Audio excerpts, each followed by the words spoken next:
Green Tom, replacing a radiator again. Learned a lesson, don't go to the junkyard for key components to your engine.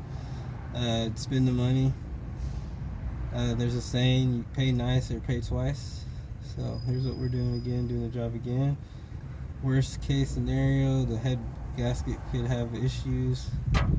At that point, consider selling the truck or doing a rebuild or swap. So we're gonna see what goes on and hope for the best. It's ready to lower radiator. It right now.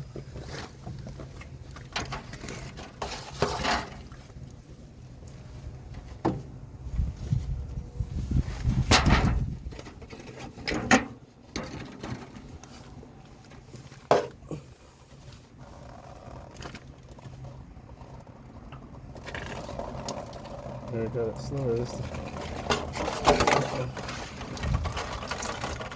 Oh my god, full of chemicals.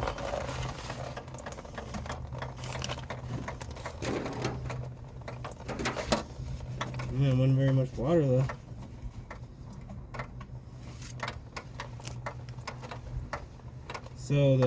So what we're thinking here is that there's some transmission cooler lines that run to the radiator, and it probably exploded. The walls exploded in the radiator, and so now transmission fluid got mixed in with coolant. It's better than oil right now, so that's a good thing, I guess. But the only thing is I might have to flush my transmission, and we'll see.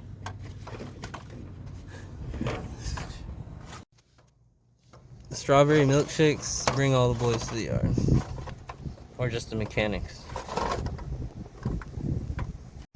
Just taking off the front cover here. It's just a bunch of pop clips. If yours aren't working, use a pick and a screwdriver. It's not too bad.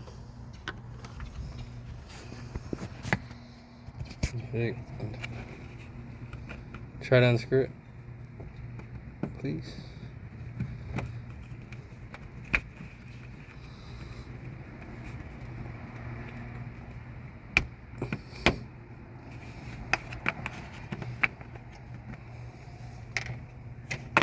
Alright, finally. You can take this thing off.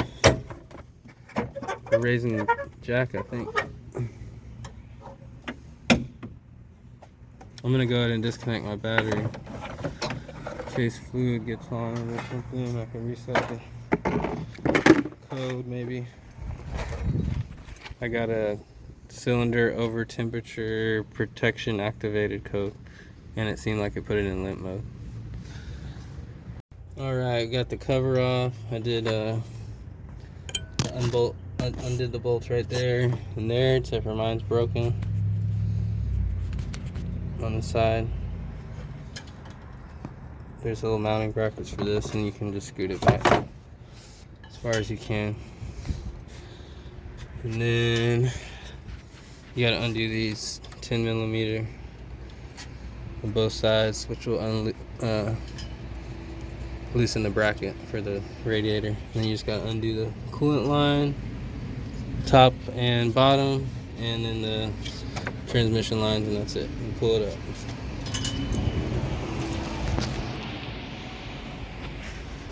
Took off the intake for more access. Okay, I'm gonna clean the reservoir tank while I'm at it. I had some debris from the bad radiator.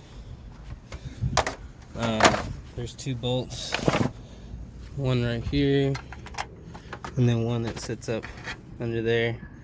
I'm gonna undo those with like an 8mm, and then there's a bottom tube that feeds into the Y connection, and then there's a little, it sits on a lip, so you gotta pull it up out of there and over. That part's right.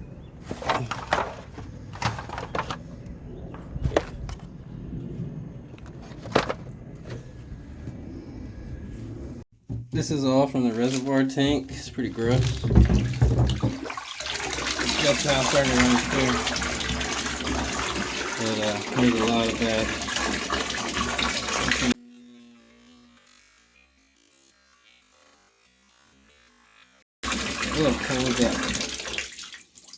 nasty. So you guys might want to clean out your reservoir tanks every now and then. The truck has 253,000 miles. I don't know what that big chunk was. Ugh. Not good.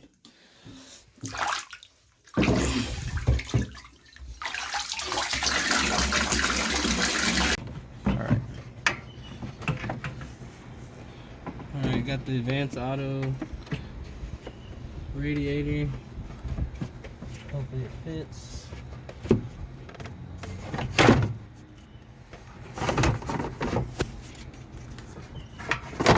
Yeah, you can beating up too much stuff.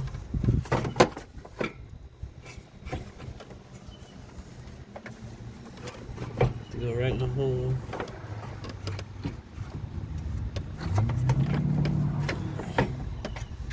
Which I can't see. Yeah, it's a little bit more on this side. Back. Let's see. Is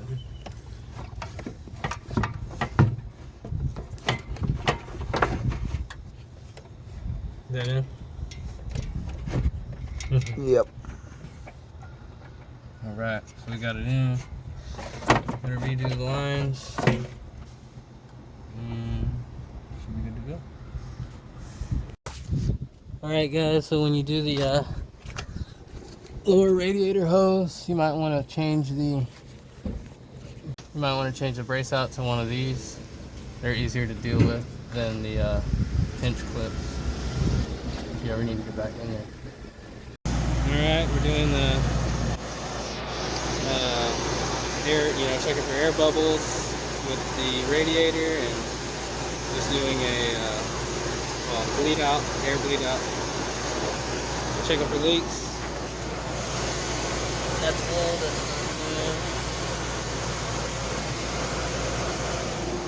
I'm gonna watch the gauge. I'm just trying to bleed all the air out of it now that we filled it up with the new thermostat and radiator. I'll do a couple revs just to get it up. And when you do that is you take off the cover.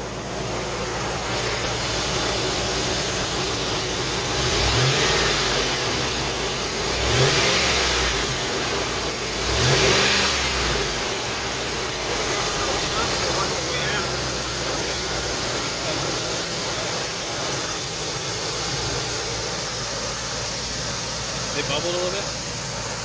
So I did not know where to film the last part of the rant, but don't go to the junkyard for stuff like that. Radiators or main engine components, fuel pumps, just anything that could be contaminated. You gotta really be careful, because if it's not thoroughly cleaned, or if there's any kind of failure with the other car, or if the antifreeze sat too long and corrodes stuff, like in my situation, you can be stuck with a bad part that you paid for and possibly cause more engine damage. My car overheated on the way to work, and I barely I didn't have a choice. I had to go to make it to work, so I had to just drive it a few blocks, stop and let it cool down, and push the engine more than I wanted to, because I had to go to work, and I was in the car that I thought I was all good because I used the junkyard part. So I'm telling you guys, don't do it. Don't buy a radiator from the junkyard. I'd even be careful. I almost went on and bought one just from a private seller, some out of his garage that he had laying around, but you never know with those either. You want to get something with a warranty, or someone that can vouch for, or company that can vouch for the reliability of the product, or someone that has product reviews. So once again, just letting you guys know, Tinker and Tom, peace. Please hit subscribe or like on the channel.